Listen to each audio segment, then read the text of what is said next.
會學嘅招式咧，就係拋碟。好多人咧會認為拋碟好簡單啫，就咁掉上去接翻就係啦。其實我哋係一個標準嘅動作嘅，我希望大家拋碟咧係可以做到完美。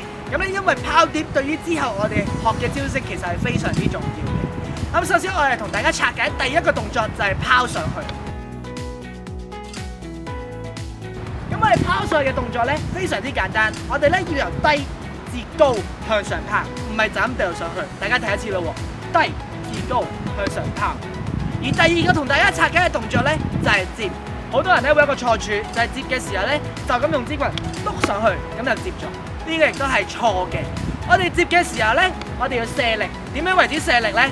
就係當我哋拋上去嘅時候，大家見到隻碟拋上去嘅時候，支棍跟住隻碟跌翻落，呢個就係卸力嘅動作啦。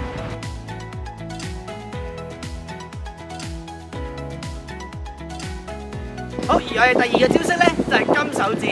我示範一次先，就係呢一個動作。咁點樣做呢？就正如大家見到，我哋第一步左手伸直一隻手指，我哋沿住棍中間，隻手指黐住支棍嘅，慢慢沿住棍攞隻碟落嚟。呢個時候支棍攞走，然後咧擺喺隻碟嘅右手邊，棍頭咧高過隻碟嘅。最後一步咯喎，左手大力向上推高，然後右手卸力接翻。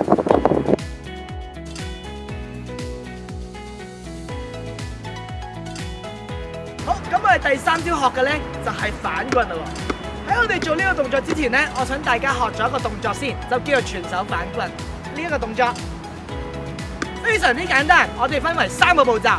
第一，我哋左手拎棍底；第二，我哋右手放開，打側形成一個反手嘅動作。左手放開，呢個時候非常之重要。幫我檢查一下，支棍必須係完全垂直嘅。最後一步咯喎，我哋大力向上拋高，然後馬上反轉接翻。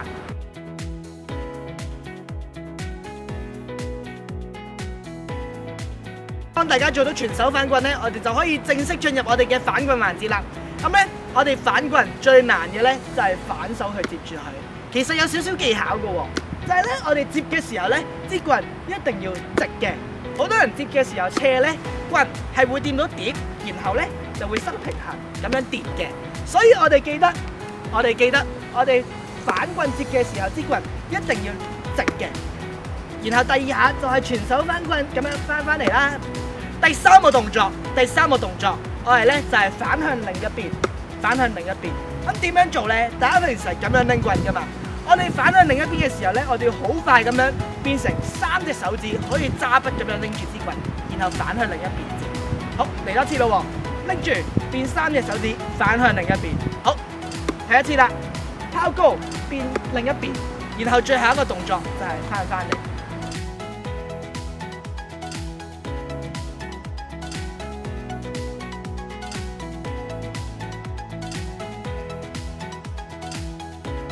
咁我哋今集2個系列嘅招式咧就去到呢度啦，希望大家都可以穩定連續咁樣成功3次。當大家都做到咧，我哋就可以去下一集嘅教學影片啦。咁咧，如果大家都中意或者學到嘢嘅咧，希望大家都可以 like、share 同埋 subscribe 我嘅 channel。